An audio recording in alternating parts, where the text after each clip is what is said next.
There are moments in life when silence is no longer peace, it's a warning. Not everything that smiles is harmless. Not every friendly voice wishes you well. Sometimes, the greatest danger hides behind the softest tone, the kindest gesture, the most familiar face. Welcome to the Silent Thinker, where we don't just observe life, we dissect it, where Stoic insight meets the raw edge of human behavior, where we learn to see not just what people say, but what they truly mean.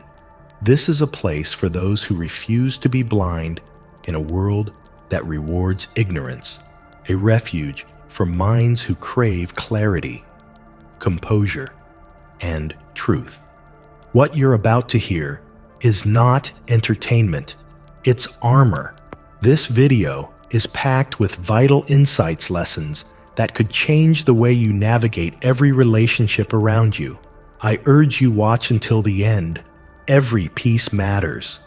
And if something here resonates, if you've ever sensed the wrong kind of presence in your life, leave a comment, share your story, let others learn from your path. Subscribe to The Silent Thinker, because in a world full of noise, wisdom begins in silence. Part 1. The Familiar Face. When your enemy hides in plain sight. One of the hardest truths we must face in this life is that the people most dangerous to us often aren't strangers. They're not the ones who shout or threaten openly. No, our real threat often wears a smile, speaks kindly, and knows our name. These people don't stab you from the front. They wait for your back to turn. As someone who has walked the long path of Stoicism, let me tell you, we don't need to fear the world, but we do need to understand it. In every circle of friends, colleagues, even family, there is always a chance that someone harbors envy, resentment, or control. The tragedy is not that such people exist. The tragedy is that we often don't see the signs until it's too late. The Stoics taught, if you understand the nature of a thing, you no longer fear it. That includes people. If you can discern who truly walks with you and who merely walks behind you with a knife in their hand, you can spare yourself a world of heartache. The first danger sign is what I call the silent observer. Someone who always seems to know a little too much about your life. They're not the type to openly engage or show affection, but they're always around, always watching. They might not comment on your posts or respond to your stories, but somehow they know where you've been, who you've seen, and what you're doing next. These people don't need to follow you physically. They track you through friends' social media, pick up details from casual conversations, and slowly build a map of your life, your habits, routines, and patterns, your morning coffee shop, your gym time, your favorite grocery store. They begin to show up where you are, but always with a convenient excuse. That's no coincidence. That's surveillance. And most people write it off. What a strange coincidence, they say, but it's not strange. It's strategic. It's subtle. It's intentional. This type of behavior doesn't stem from mere curiosity. It comes from a desire to understand your weaknesses, because once someone maps your life, they start to look for your cracks the moments you're alone, vulnerable, distracted. That's when a silent observer can become a serious threat. Now let me be clear. I'm not asking you to become paranoid. I'm asking you to become observant. Review your social media. Look at the people who always seem to hover on the edges of your world. Do they offer anything of value to your life?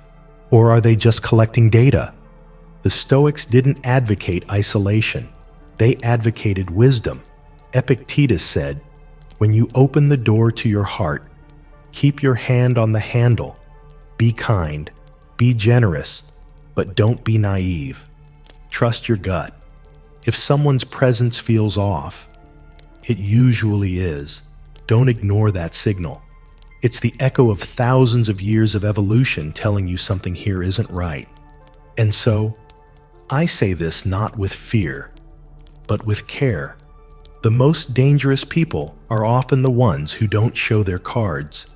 They play the long game. They get close just to get leverage. But if you pay attention, really pay attention, you can see through the mask. In the next part, we'll dive even deeper into the ones who not only observe you, but actively dismantle the world you've built, one relationship at a time. Part 2. The divide and conquer strategy. When the enemy doesn't attack you, but everyone around you. There's a certain kind of enemy who never comes at you head on.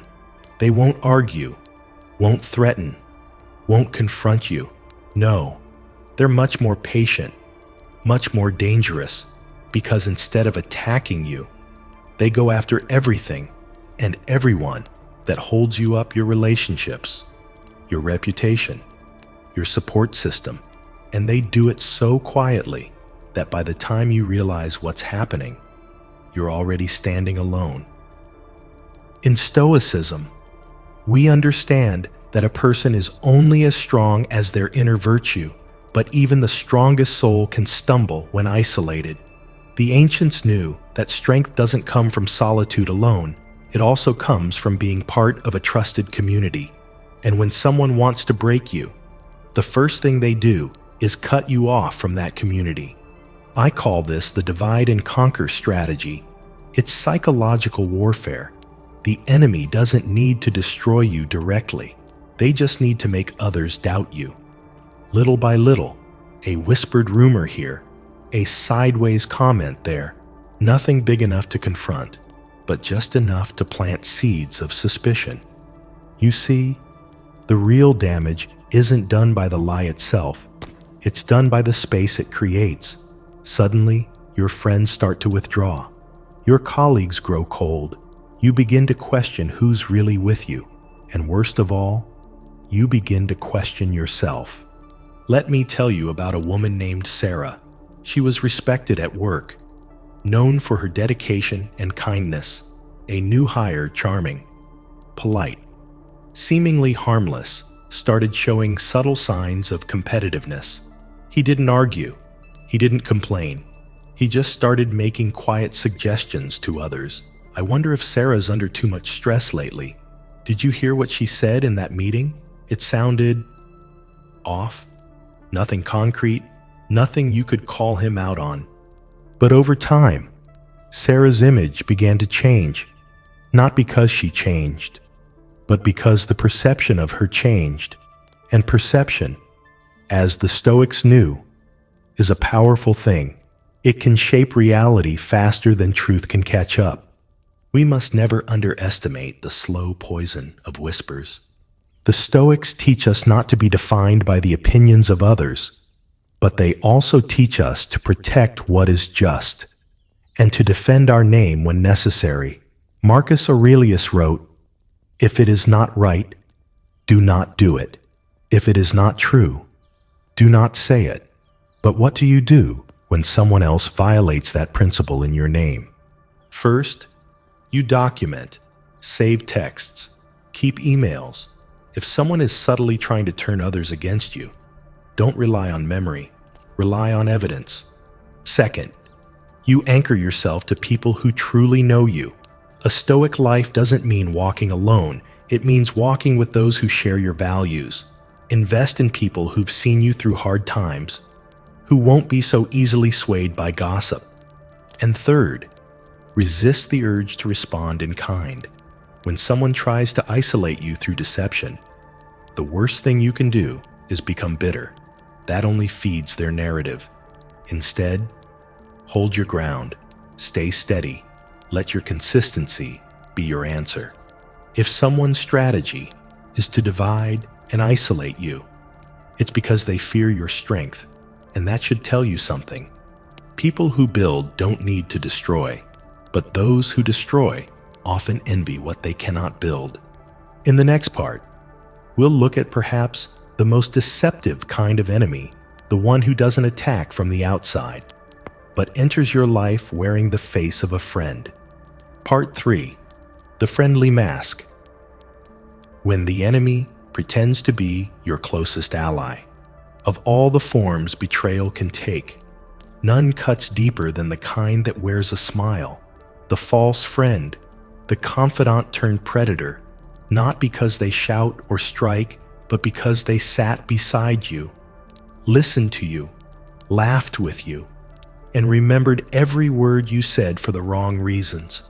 In my years, walking the Stoic path, I've learned this truth: not everyone who offers you warmth has your best interest at heart.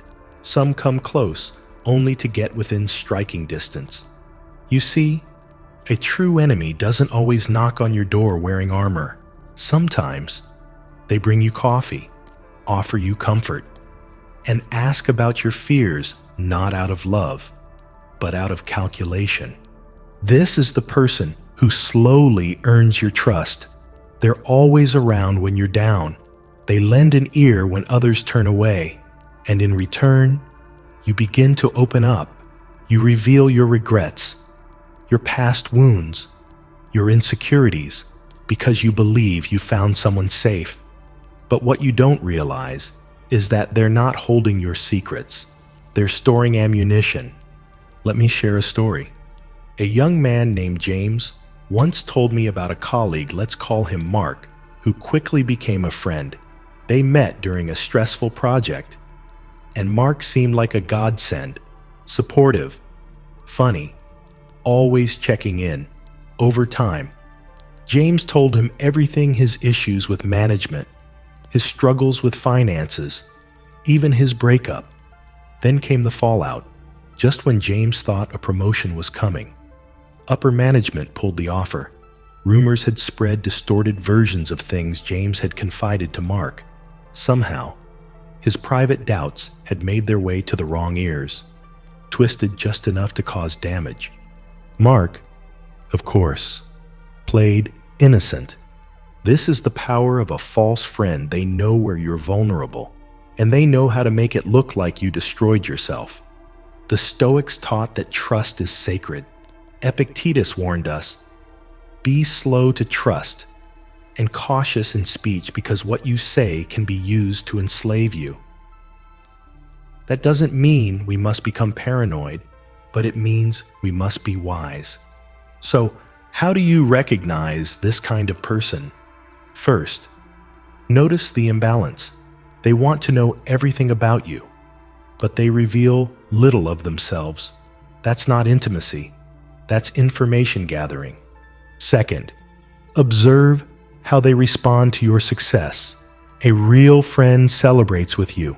A false one grows quiet or subtly shifts the topic. Third, pay attention to the questions they ask. What scares you the most? What would you do if you lost your job? They sound curious, but what they're doing is probing, searching for your soft spots. In Stoic philosophy, friendship is a sacred bond. It's not based on convenience or control. It's based on shared values and mutual respect. A friend is someone who sees your flaws and defends you anyway, not someone who memorizes them for later use. So don't give your trust cheaply. Test it, watch it, let it grow slowly, like a tree whose roots sink deeper before its branches spread wide. The greatest betrayal is not when a stranger harms you. It's when someone you once prayed for was preying on your downfall all along. And yet, even here, the Stoic path doesn't end in bitterness. It ends in understanding. You can walk away with your dignity. You can mourn the loss of trust, but not lose faith in humanity, because for every false friend, there is still the possibility of a true one. In the next part, we'll examine another tactic of the hidden aggressor when they begin to test the limits. They don't strike all at once. They escalate, slowly, carefully, watching how far they can push you before you push back. Part 4. The subtle escalation. When threats start small and build in the shadows, Evil rarely begins with a scream. It doesn't show up in the middle of the night with fire and fury. Know when someone harbors true malice. They don't come charging at you. They inch closer, one small step at a time. A dark intention often begins with a joke. "I could kill you for that," they say, laughing. They bump into you a little too hard. They stand too close in the elevator. They block your path and grin. And because it's subtle, because it comes wrapped in humor or coincidence, you don't say anything. You tell yourself, "I'm overthinking it." You laugh it off. You give them the benefit of the doubt. And that's exactly what they're counting on. In my years of observing human nature, one of the hardest truths I've come to accept is this cruelty. When patient always starts with a test, what can they get away with? How much discomfort will you tolerate before you speak up? And most importantly, will you stay silent? The Stoics understood human behavior not just in the abstract, but in the real, messy world of politics, power, and personal interaction. Marcus Aurelius fought wars not just on the battlefield, but within the palace walls. He knew that aggression often hides behind charm, and danger often dresses itself in humor. That's what we're talking about here. Gradual testing, escalation. This person isn't impulsive. They're methodical. They say something threatening, but frame it as a joke. They invade your space, but pretend it's by accident. And if you don't object, that's permission. Not explicit, but tacit. Silence, to them, means acceptance. And so, the jokes become more cutting, the accidents more forceful, the comments more invasive. Let me tell you about a man named David. He worked under a manager who, at first, seemed quirky but harmless. The manager would joke about firing people, make comments about ending someone's career, and sometimes push past David in the hallway a little too hard. At first, David brushed it off. That's just how he is, he thought. But over time, those jokes escalated into direct threats.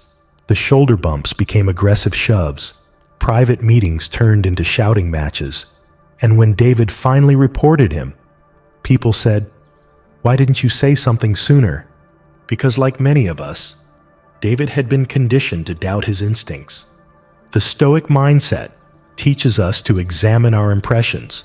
Epictetus said, "It is not things themselves that disturb us, but our judgments about them." So here's the judgment I offer you. When someone makes you feel unsafe, take it seriously. Don't let the packaging fool you. Just because a threat comes wrapped in a smile doesn't make it less dangerous. So how do we respond? Stoically and wisely. First, name it, not necessarily to the person, but to yourself. If something feels off, don't push it down. Acknowledge it. Second, observe the pattern. One incident might be accidental. 2 might be coincidence. 3 is a strategy. Third, set a boundary. You don't need to raise your voice or start a fight, but you do need to respond.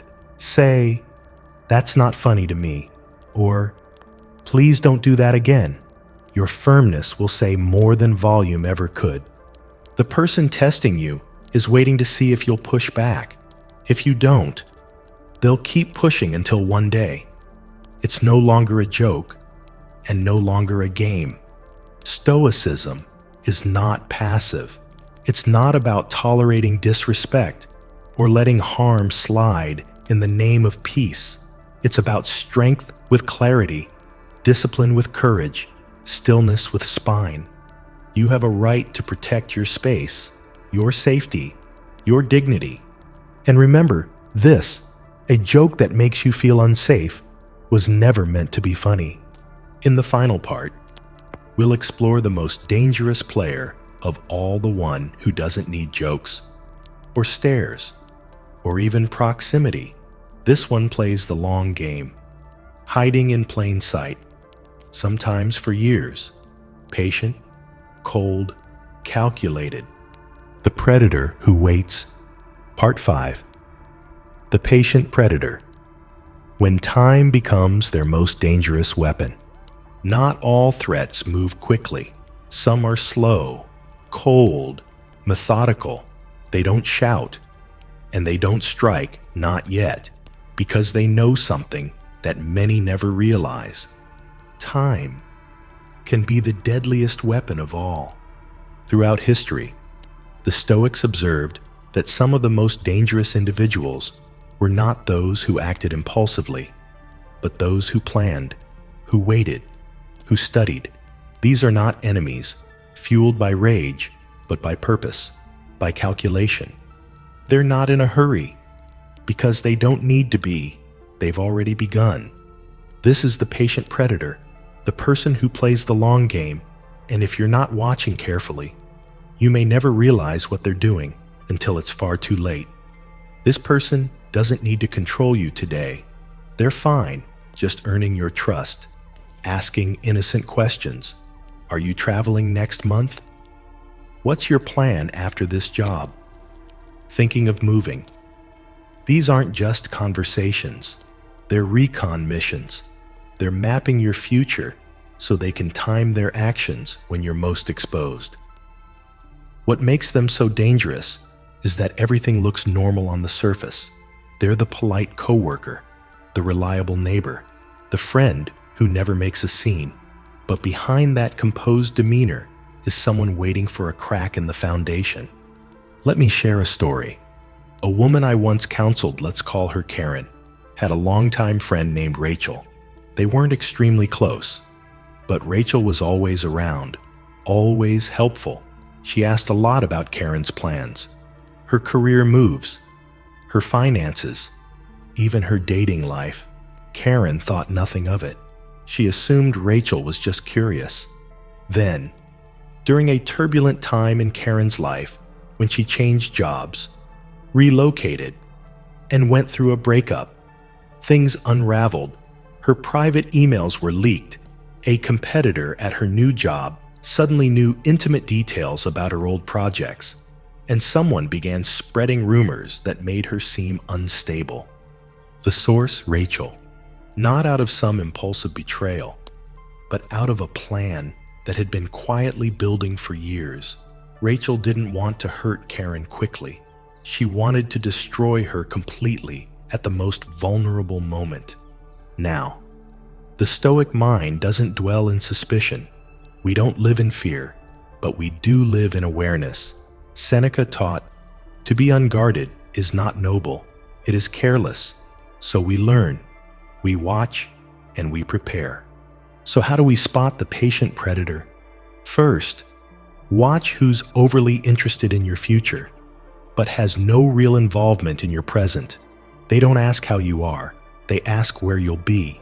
Second, notice who keeps showing up just enough to be included, but never enough to be held accountable. They maintain closeness without intimacy. Third, track the pattern. Are they always there when things go wrong? Always curious, but never vulnerable. That's not friendship. That's surveillance in disguise. But here's the deeper Stoic lesson. It's not about living in fear of everyone. It's about building yourself so strong, so centered, that no one, no matter how long they wait, can catch you off guard. Because ultimately, the most powerful defense you'll ever have isn't in walls or passwords or locked doors. It's self-awareness. Know what you share, know who you trust, and know the quiet strength of someone who refuses to be naive. If someone's playing the long game against you, let them. You play the longer one with virtue, with clarity, and with unwavering presence. And now, we've come to the end of this journey. 5 subtle but deadly signs that someone may be working against you. If even one of these has stirred a memory, a suspicion, or a truth you've been avoiding, take it seriously, not with panic, but with purpose. Because as Stoics, We don't react with fear. We respond with wisdom.